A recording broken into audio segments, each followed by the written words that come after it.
I know. The agreement is that I'll meet here every day at 2 o'clock. And it's Monday, and it's 2:20. I took a little adventure this morning. It was snowing, and I have a pastor friend who lives up more in the Nordic area of New Jersey, and so I decided to go up and just sit and chat for a while with him. We were outside, of course, because of the COVID restrictions, and I'm soaking wet from the snow, and it took a little longer to get back, but I'm here. This is High Mountain Presbyterian Church Ministry of Connection, called the Pastor's Chat, and welcome to today. It's Monday. So, how are you? I don't know how I am. I don't know how I look. I literally was out in the snow. I'm soaking wet, but dry here. And I'm glad to have made it here. I think there's more snow on the way. But this is winter, or it's going to be winter soon. So, how are you? How are you doing? I feel nudged today. I feel nudged towards optimism. I feel nudged towards optimism with the arrival and now the distribution of this vaccine. When I was first working as a teacher. Before I went to seminary, I taught school. But I taught school in private education, where I didn't have to have a teaching certificate, but I did have a college degree. And so I was teaching school, and I came across a family where it was a Christian school. And in their Christian commitment, they had somehow decided that their Christian faith meant that they didn't need science. I had to turn down the volume of the music a little bit.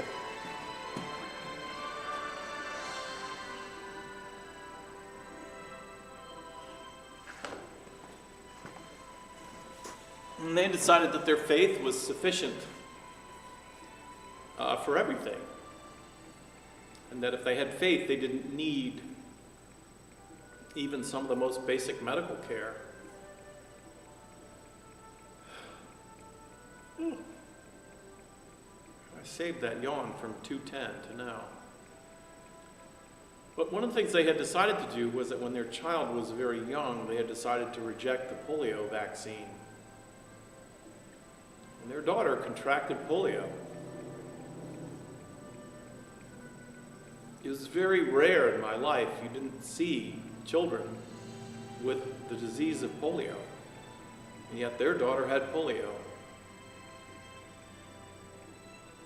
And I think about that experience in that as a younger person, I was an adult, but I was a younger person. I could not put together that there was a medical, scientific treatment for a disease that their child might get, and they refused to give their child that vaccine.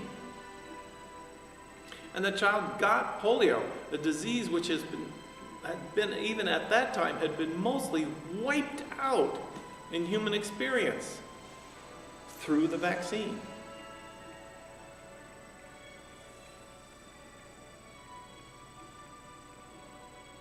So I'm feeling a nudge towards optimism.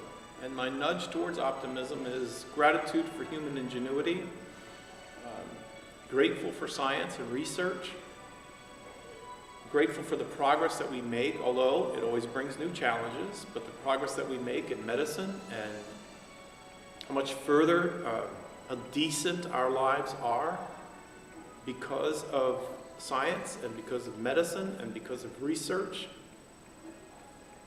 What a different world it is, you know, in the Middle Ages, and the treatment of diseases and maladies for us in our lives were terrible. Terrible. The things that people were subjected to in an effort to maybe win against a disease. I feel nudged towards optimism today. And again, my challenge in these weeks in December now, the season of Advent, my self-appointed challenge is to connect the themes of Advent with what happens in our lives. And I have an idea, that this is how life works. Small sparks of progress, small sparks of liberty, small sparks of understanding happen. And sometimes they ignite in what becomes, not immediately, but what becomes life-changing liberations and progress, if you will. I am a person who believes in progress. I do. I think we're called to it. So I think about Mary and Joseph on their way to Bethlehem, and I think they couldn't possibly have seen how, in every step they took, in every night they endured on the journey, they couldn't have seen then the meaning of what the scripture says was revealed to Mary, that through the birth of her child, an announcement to the universe from God of peace on earth would come. Now, I think initially the birth of Jesus and the movement of Jesus was a contagion of peace that spread among Jewish people and the Roman families, but I don't think it stayed that way. I think that ultimately the Jesus, the Christian dominion resulted again in various dimensions of war. But that underlying it, in that first journey, weeks, Mary and Joseph to Bethlehem, and Mary's unbelievably faithful willingness to receive the message that through her life, through what she was doing, would come a level of grace and knowledge of God's love and forgiveness for the whole world. That message still captivates people. The message of God choosing in an infant with an unmarried young girl to begin the spark, to make the change for the initiative that would affect all the world population. And here's the connection, my friends. These people that are taking this vaccine today, that are getting the vaccine, it's the end result of some scientists who went into their microscopes and they went into their laboratories and they looked at this virus and they looked at it and they studied it, and they had studied for years and years before to learn how to understand viruses and vaccines.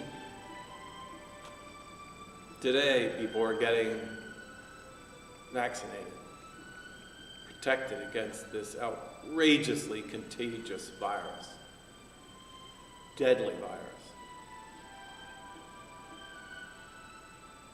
It's the pathway, it's the journey from here to where we want to go, which is lifted up in this Advent.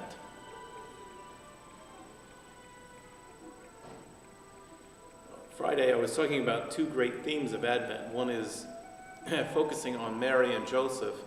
The other one is focusing on a more ancient history of Israel, who, in a super condensed story, starting from Sarah and Abraham, began the walk with God. And that life is a walk, it's a journey with God. God says to Abram and Sarah, you walk with me and I will walk with you. This is a central and large sense of what life is about. It's about walking with each other. It's about living together and walking and experiencing life.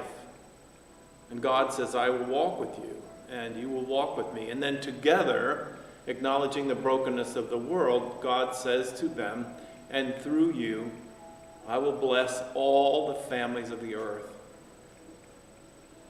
And so the walk begins, like Mary and Joseph to Bethlehem, seeking to bless the families of the earth with news of forgiveness, real forgiveness, grace, mercy.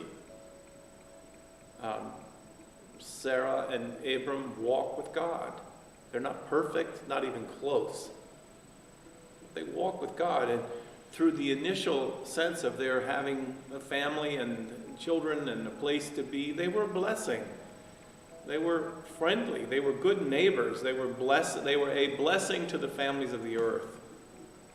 Now, over the still course of their lives, oh my goodness, do they get off the track? And they believe, that the only blessing they can bring to people is to exterminate them. And it's a very confused story, but it's still the same story. God seeks to love the world. And it begins with Sarah and Abraham. And it's carried through and it multiplies out into the world. So that by the time you get later on to the prophet Isaiah, Isaiah says the words, writes the words that we're most familiar with at Christmas, that, the people who've walked in darkness have seen a great light. That God will ultimately help us to bear the fruit of this journey on which we have undertaken. And that we'll find our way. We will find our way. I'm nudged by optimism today. I'm nudged by the pictures of the doctors in the ER and the nurses getting inoculated. That they might actually go to work and be able to come home from work and think that maybe they're not going to poison their family. And maybe they can live their life somewhat normally again as they extend the care and the blessing that comes from their learning and their preparation. I don't know. It just feels like the earth turns back to right. And then I have an immediate sadness for those who will die tomorrow, and those who will die in the next 2 weeks, and those who will die because of carelessness of those who refuse to protect each other. The world is still messy. It's still very, very messy, and there's still a brokenness that's related to it, but I feel nudged to optimism today. I wonder if Mary herself was nudged to a level of optimism in the middle of all the despair that she felt on that journey. I don't know, maybe the child growing within her was a source of hope and future for what she had heard from the angel. Or a confidence that she knew that somehow, as awful as things were, that it was going to turn round right, as the old Shaker hymn says. Turn, turn, turn, and then the world turns round right. Today, I don't know how you are today. I don't know how it's going with you today, and the possibilities are infinite. But today I feel nudged towards optimism. I'm looking for the light shining in the darkness. I think I see it. How about you? I hope so, my friends. Listen, I also want to say to you, if you haven't done it yet and you want to do it, I have a little right inside the door of the church. If you come to 730 Franklin Lakes Road, let me know you're coming. Email me at revlouis@aol.com. I have a little place where you can come right inside, and you can stand in front of a camera, and the soundtrack will play, and you can hold your candle, and you can sing Silent Night. To those of you choir singers, if you want to do your parts for the Christmas canon, and you'd like to come in here and get it done easily, we have the instrumentation set up. We have a laptop to play your soundtrack, and we have earphones for you to listen, and we have a camera set up for you to record you singing so that we can add you either to the Silent Night holding a candle on Christmas Eve, or we can add you to the choir as you sing your part. God bless you, my friends. God bless you truly and indeed in ways that matter. That's my prayer for you. God bless you. I'll see you tomorrow at 2 o'clock.